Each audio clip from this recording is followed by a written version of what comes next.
It's Block Lounge Entertainment, and the time is right with T-Pre.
Grand Rising Loungers. I hope everybody is doing as great as I am today. Shout out to you guys for being in the building today. Make sure that you guys hit the like button on the way in. We are starting something new here in the lounge, going to be the morning opinion. Since we love to give our opinions around here, as I do, I'm going to go ahead and start giving you guys my opinions in the mornings, okay? It may not be every morning, but we will be doing this on a regular basis, okay? So shout out to you guys for being in here. Today, along with the show, we're going to be talking about a whole bunch of bull crap that's been going on in the world lately.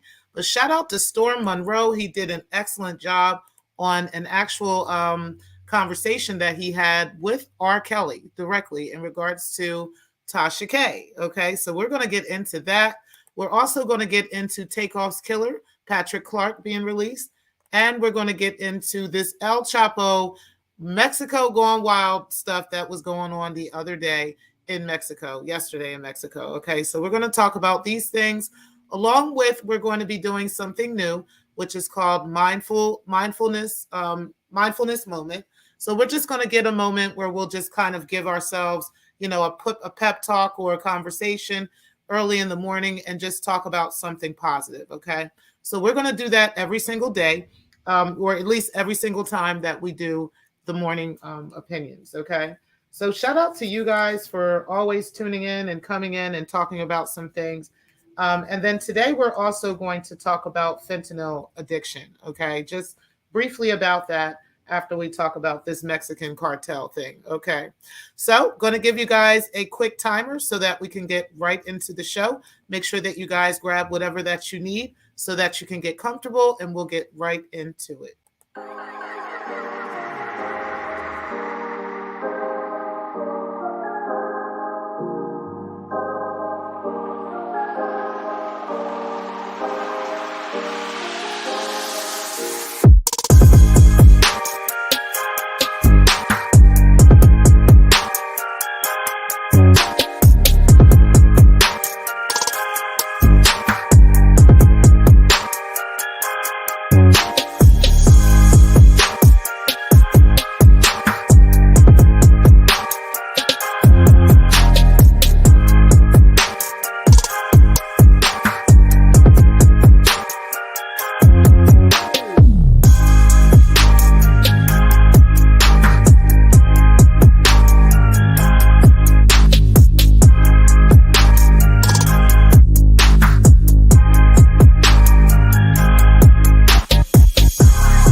All right, guys. Shout out to all of y'all who are in the clouds. Make sure that you guys hit the like button on the way in.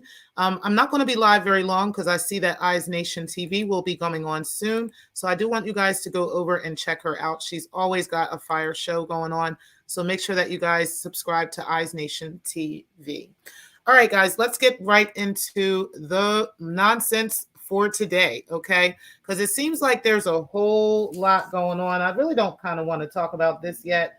I actually wanted to talk about Takeoff's killer and Patrick Clark and how he has been released on $1 million bond, okay? So let's go ahead and get him up on the screen while we're talking about him because I thought that this was absolutely crazy. But you know what? This is America's justice system, quote unquote, for us, right? So let's go ahead and get right into this nonsense. So it looks like Patrick Clark, who is accused of killing Migos rapper Takeoff, was released from a Texas jail on Wednesday after posting $1 million bond, according to the Houston Chronicle, citing court records.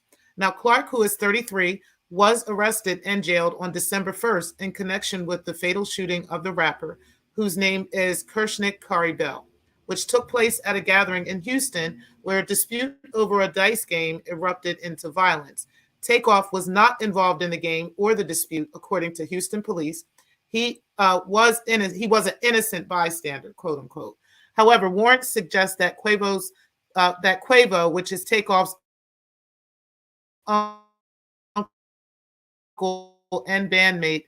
So basically, Patrick Clark was released on Wednesday at $1 million bond after requesting this bond to be dropped. So he had a lower bond hearing, like a hearing to lower his bond from $2 million to $1 million. He was successful in getting that done, and they were able to come up with 10% of that money, $100,000 of that money. So according to them, they claim that it's some concerned citizen that was able to drop this money for Takeoff's killer. Okay. Now, I am like really on the fence about that. Okay. Because, one part of me says, hey, America's justice system allows for us to actually have ourselves paid out of jail, right? Prior to trial. So, you have the right to sit at home or whatever with certain conditions. So, according to them, he is supposed to be wearing an ankle bracelet and all this other stuff. And yeah, that's supposed to be why he is released from jail. But if he murdered this man and they have evidence of that, should he be just able to sit home like that? I mean, that is our American justice system. That is what is allowed in our system. And I think that is unfortunate in this case. But rest in peace to Takeoff. And unfortunately, yes, Patrick Clark has been released and he's sitting at home, chilling, eating oodles and noodles at home, relaxing, eating steak and everything and lobster and like nothing is, good. Everything is all good. Like, he didn't just take the life of such a wonderful, wonderful being as Takeoff. But rest in peace to him and may justice be served. I hope that he goes back to prison and I hope that he serves his time.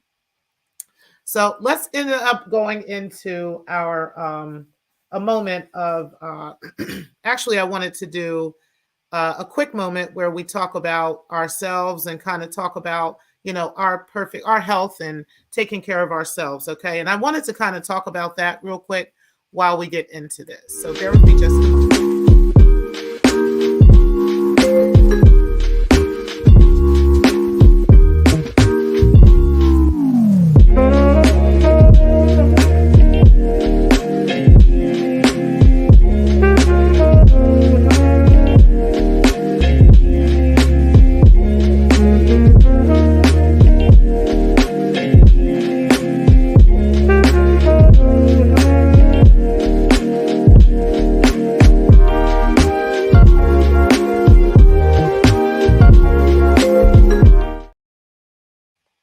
So one of the things that I think would be a good thing for us in the lounge or even anywhere just in life, period, right, is to kind of take a look at our own lives and see what would be best for us. Okay.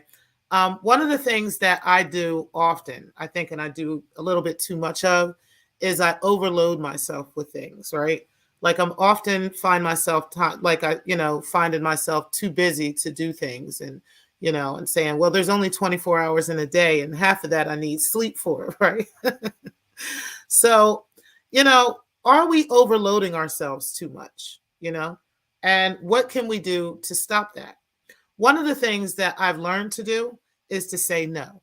Okay. Oftentimes I just allow, certain things to, especially with the family and stuff like that, the kids, especially, I will just go ahead and take on every single task, every single thing. And I end up overloaded and I end up stressing myself out. Right. And shout out to Darrell. He made a video about this on the Rebirth channel, not the Rebirth channel, it was the Life Solutions channel. And I really took a lot from that video, and I appreciated so much from that, particularly because, yes, oftentimes I find myself trying to be super mom, right? Or superwoman, and I'm not. I have to take time to say, no, I cannot do this, or this is too much, or, you're going to have to do this on your own, especially when you got kids that are grown, right? You kind of want to save everything and do everything for them and help them with everything. And that's not always healthy for them. So I think it's best to just allow people to do their own thing. Also to, delegate stuff to other people sometimes and just take time out for yourself, right? So that you're not overloading yourself with too many things at one time. Because ultimately, if you're overloaded and you've got too much going on and too much on your plate, you literally cannot do what you're set out to do on your mission, right? You will not ever be able to really establish the mission that you've set out for if you're overloaded and you're weighed down and it's just too much going on. Think about it like a plane, right? That sets off to go.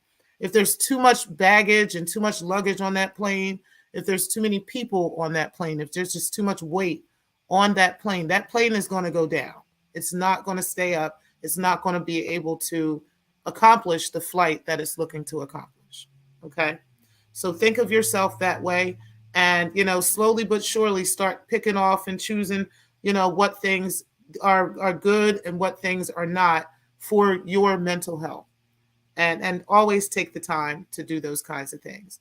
And again, shout out to Dee Darrell, who is a licensed therapist that was able to give that information.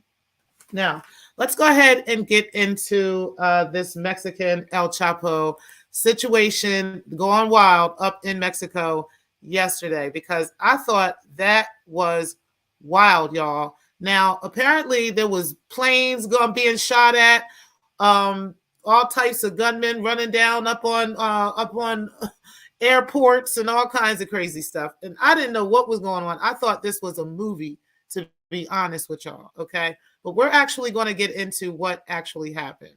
So, and we're reading this from an article from WHYY, the NPR, and it says violence hits a Mexico cartel stronghold as the son of El Chapo is captured. Okay.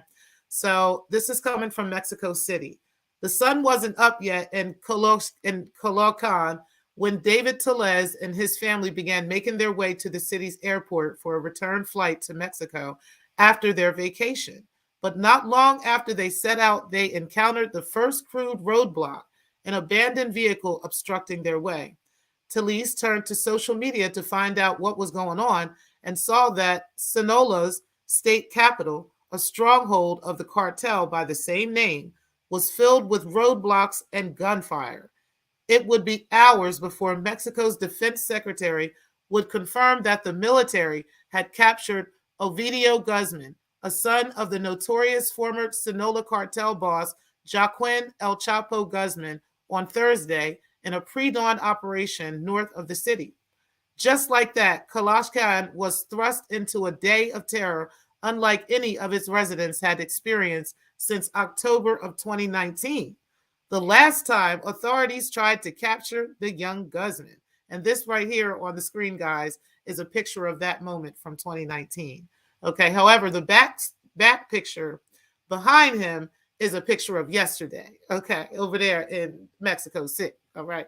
Now, Mexican President Andres Manuel Lopez Obrador has railed against his predecessor's aggressive efforts to capture drug lords, But his administration bagged the high-profile cartel figure just days before hosting U.S. President Joe Biden.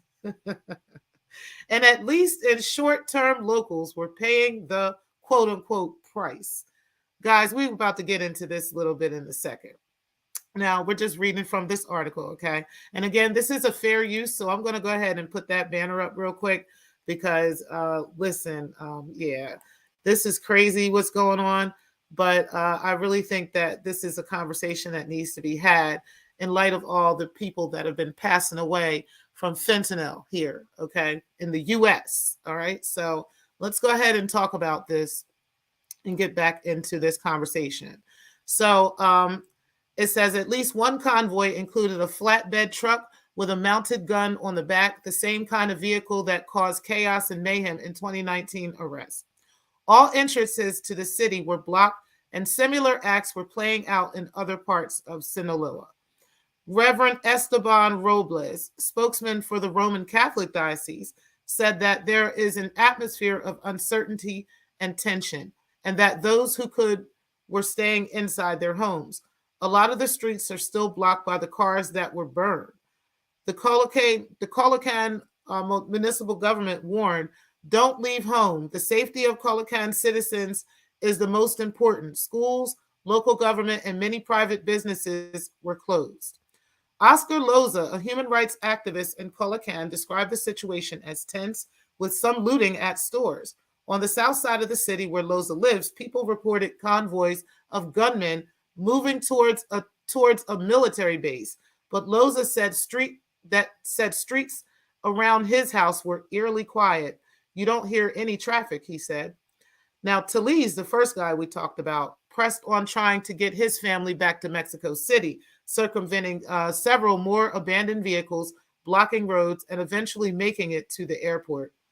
There, the family hurriedly checked in for the flight before employees of the airport restaurant urged them into the shelter in the bathroom. Gunmen were arriving at the airport to prevent authorities from flying gunmen up out the country. Juan Carlos Ayala, a Colocan resident from Sonora University, professor who studies the sociology of drug trafficking, said Olvido Guzman was an obvious target at least since 2019. Okay, and let's go down a little bit further into this whole thing because this is just crazy.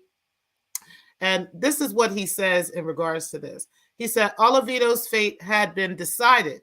Moreover, he was identified as the biggest trafficker of fentanyl and the most visible Chapo's leader.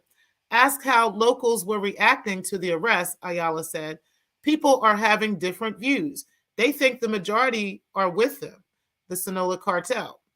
Now, that may be because of the money that the cartel brings to the region, but also because locals know that even after federal troops withdraw, the cartel will still be there. As bad as it is, the cartel has ensured relative stability, if not peace. Okay? I just wanted to read that part of this story, okay? Because it is amazing how it down there, and it speaks volumes to what exactly is going on in Mexico, okay? If they're able to get away with this kind of stuff where they have, like, literally the cartel is against the government. It's the government and the cartel. It's no other way. And the government ends up retreating in a sense because of how much power the cartel actually holds, okay? This speaks true volumes about what is really going on in Mexico, okay? And the fact that they've got these cartels that are responsible for trafficking of fentanyl, okay? And we've got people dying left and right in our hoods and in every place in America over fentanyl, which is why I want to talk about that real quick, okay? Because we're going to talk about fentanyl and what's going on with that, what we can do about it if possible. And it's not going to take long, but just to get into this. This is just an article from the CDC, and it's fentanyl facts, okay? So first I'm going to put up a little banner just talking about if you do find yourself addicted, how you need to give a call to the National Addiction Hotline, which is 1-800-662-4357. Okay. It is very important that if you find yourself addicted to fentanyl or any drugs for that matter, do not listen to Boosie. Okay. Do not go get on crack. Do not do any of that to get off of fentanyl. No, no, no, no, no, baby. They are adding fentanyl even to marijuana out here these days. Okay. You got to be careful with this whole fentanyl situation because any bit of it could possibly kill you. Okay. But if you are finding yourself addicted to opioids, pills, heroin, different things like that, you will need to contact the addiction hotline or contact your doctor, contact somebody and tell somebody so that you can get the assistance that you need. It is very, very important. But we're going to talk about fentanyl facts and understand fentanyl just a little bit. And then, we're going to go ahead and get into this R. Kelly situation. All right. Now, the facts about fentanyl. Fentanyl is a synthetic opioid that is up to 50 times stronger than heroin and 100 times stronger than morphine. It is a major contributor to fatal and non-fatal overdoses in the United States. And keep in mind what we just talked about this Mexican cartel guy, whose son, who they was running down on people. This is his favorite son. He killing mugs and trying to shoot up the government over his son, okay? But yet they've got this drug running through the US, okay? Now, there are two types of fentanyl. There is pharmaceutical fentanyl, okay? And then there is the illicitly manufactured fentanyl, which is coming from over the border. Now, both are considered synthetic opioids. Pharmaceutical fentanyl is prescribed by doctors to treat severe pain, especially after surgery and for advanced stage cancer. However, most recent cases of fentanyl-related overdose are linked to illicitly manufactured fentanyl, which is distributed through illegal drug markets for its heroin-like effect.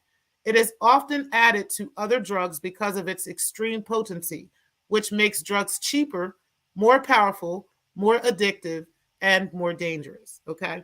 Now, before I read any further, I want to tell you guys a story, right? I know a girl from Wilmington. I'm not going to say her name, but I do know a girl from Wilmington. And she had a child. She had a daughter. And then she had another baby that she had just given birth to, another little girl. And the daughter was about 6 years old at the time. And then the baby was maybe, I want to say 4 months old, maybe 6 months at that, somewhere around there. I don't even think the baby was 6 months old yet.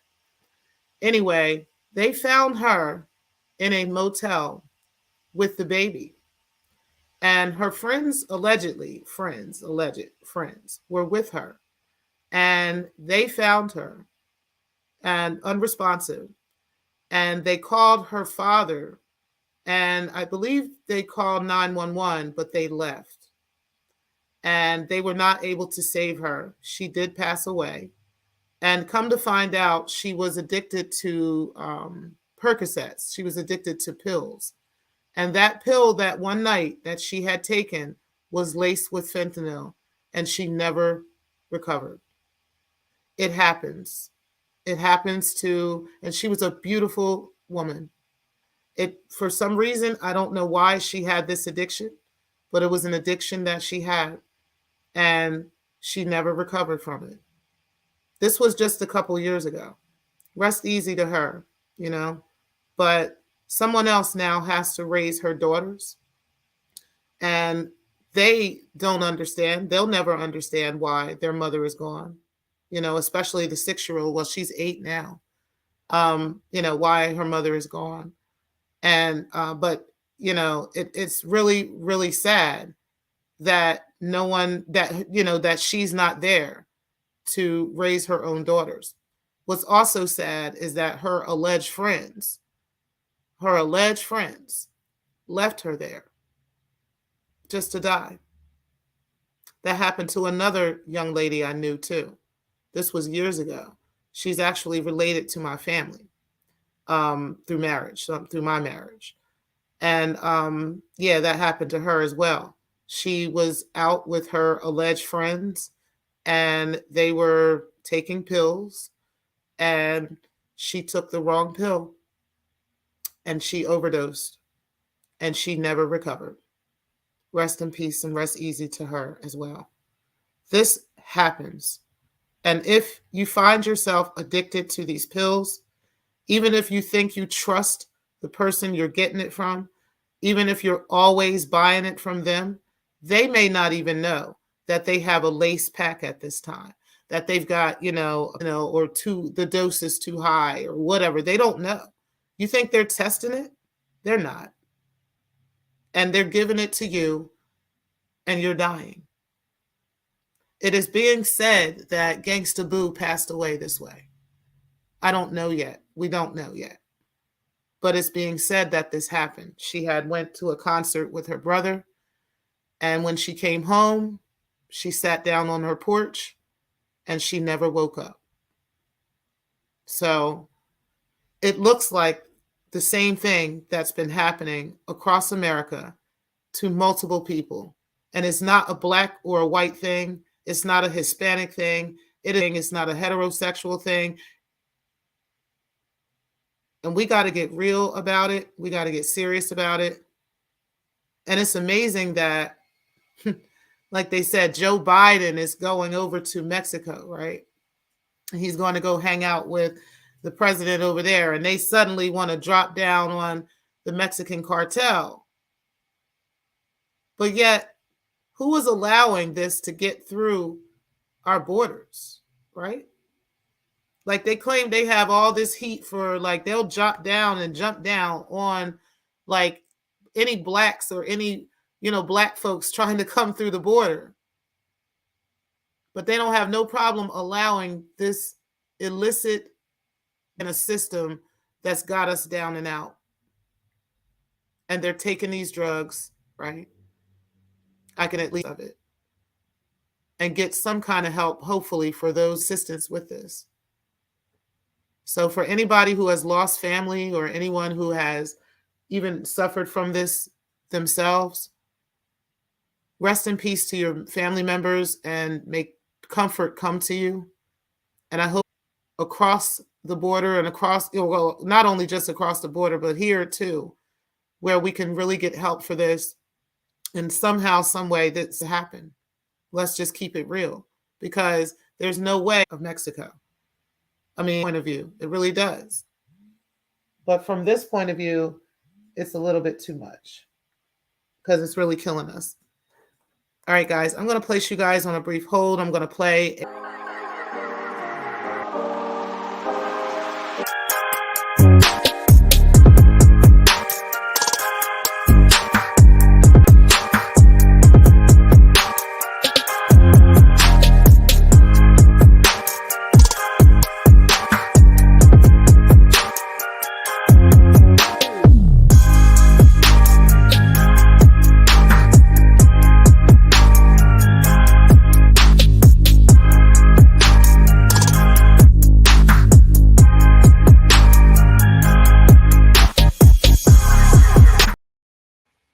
All right, guys. So, sorry about that. I had to answer a call. Illicitly manufactured fentanyl. Okay. So illicitly manufactured fentanyl is available on the drug market in different forms. This includes liquid and powder. Okay.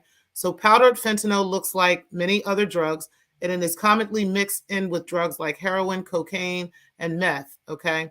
And is made into pills as well that are made to resemble other prescription opioids like Percocets. Okay, so you might think you're taking a perk when really you're taking a fentanyl lace pill. Okay, so fentanyl lace drugs are, of course, extremely dangerous, and many people may be unaware that the drugs are laced with fentanyl. You would not know unless you take it to a testing center, and there's only certain places in America that have testing centers. Okay, so like they don't even have that available in most places.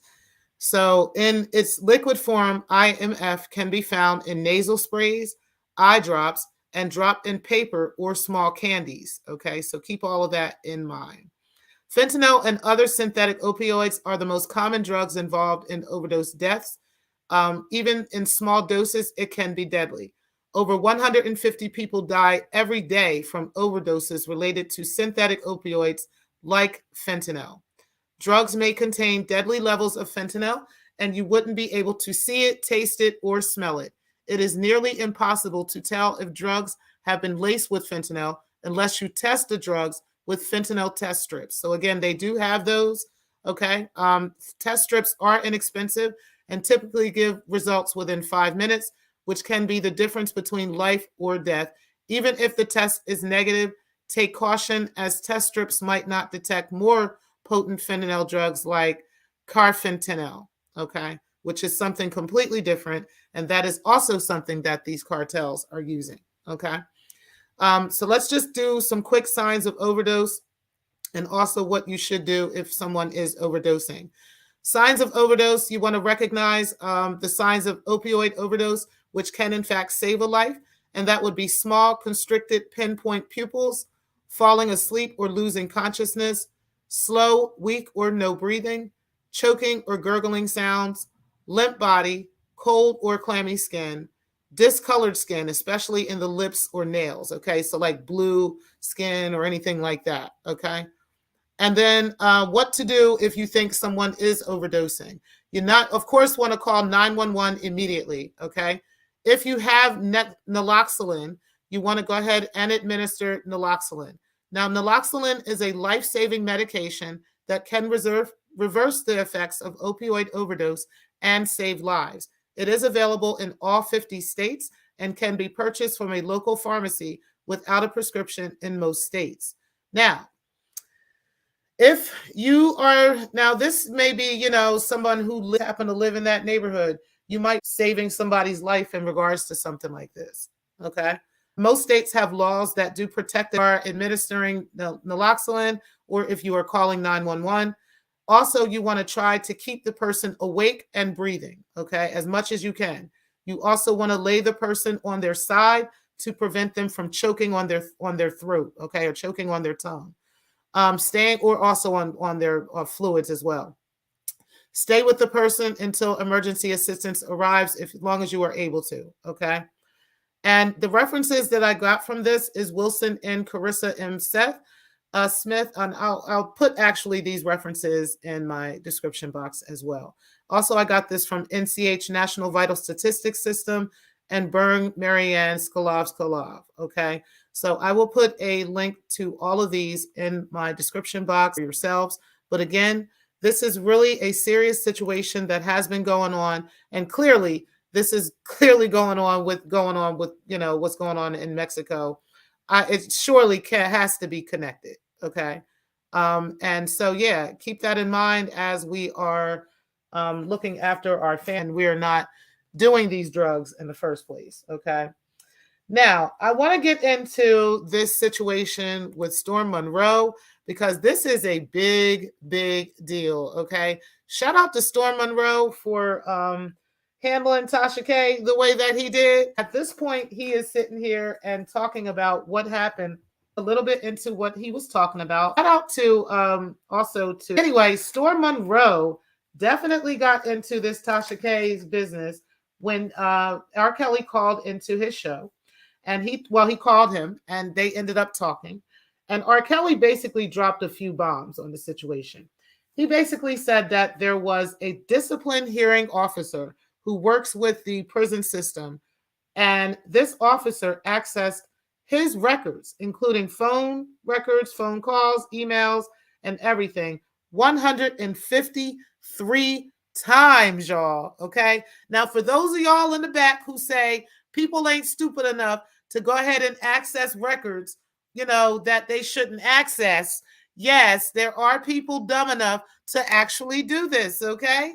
So yes, there was a discipline hearing officer that works for the prison system who accessed his records, including phone calls, emails, all kinds of stuff illegally, 153 times. On one of those dates, 63 other federal employees also accessed these same records, okay? It turns out that allegedly Tasha K turned over this information to one of R. Kelly's star witnesses, his girlfriend, okay? And the girlfriend was so upset with the information that Tasha K had released that the girlfriend came over to the prison. This is what R. Kelly is saying. The girlfriend came over to the prison and confronted R. Kelly on this situation. Started asking him questions about the stuff that he was telling his lawyer. Started asking him questions about the stuff he was telling other women. Like, it was so many things he was talking about. She was talking about phone calls he was having from the jail, from this very phone that he was having with Storm Monroe at that moment was the same calls that she knew about and she was telling him about. He wanted to know a very key question, and that was, how does Tasha K know this woman? Well, or better yet, how does Tasha K not only know the girlfriend, right, or got in touch with the girlfriend, but how did Tasha K know the disciplinary hearing officer? Well, I thought that was pretty easy, okay, to come up with. Now, this is alleged, and this is my thoughts on this. I don't know. I could just tell y'all what I think. I think Tasha K, the disciplinary hearing officer, is a wino. What other reason would she have to be connected to Tasha K other than her being a long-standing wino that supports Tasha K in all her effery and everything that Tasha K does? The winos over there are like the Barbs for Nicki Minaj, okay? They completely follow everything she does. They don't care what Tasha does. It doesn't matter how bad it is. They are going to follow her, which is from, a lot of content creators, okay? So, yeah, in this situation, I think that this disciplinary hearing officer happened to be a diehard Tasha K fan, and she decided to dumbly go into the system and use this information to give to Tasha K. What she probably didn't think, okay, was that Tasha K was going to start going live and saying stuff like, yeah, I got this from an inside source. I can't tell you how. She also probably didn't think that Tasha K was going to start tampering with the actual federal witnesses in this case, okay? So now it's like, okay, Tasha, has Tasha K actually thrown the whole case for R. Kelly? Will R. Kelly be looking to get out on charges, or charges to be dropped at least, based off of the fact that Tasha K was tampering with state evidence when she went over and federal evidence, since she went over and started talking to the girlfriend and leaking to the girlfriend conversations to get the girlfriend all pissed off and in her feelings? Like, when does, reporting on the news and reporting on people's business go too damn far? And I really think at this point, Tasha is really facing some problems other than what she facing with Cardi B, okay? And everybody else out here that want to come for that ass, okay? But either way, R. Kelly is pissed the fuck off, okay? His attorneys are well aware of what's going on, and they are not playing with Tasha. Shout out to Storm Monroe for dropping that information and being able to have that conversation with R. Kelly. That was a rarity. He was able to explain how he got all that on CONSCIOUZ's show. Make sure that you guys check that out. I'm going to put a link to Storm's show with the conversation with R. Kelly in the description box. And I will also put a link to CONSCIOUZ's show in the description box so you guys can check that out as well. But guys, this is the morning opinion. I truly appreciate you guys for coming in to the building. Make sure that you guys hit the like button on the way out. And again, I appreciate you guys for always coming in and supporting the show. Guys, I will talk to you guys later. And again, thank you guys for watching. Make sure that you guys have a wonderful, wonderful weekend. And I will talk to you guys later. Peace, guys.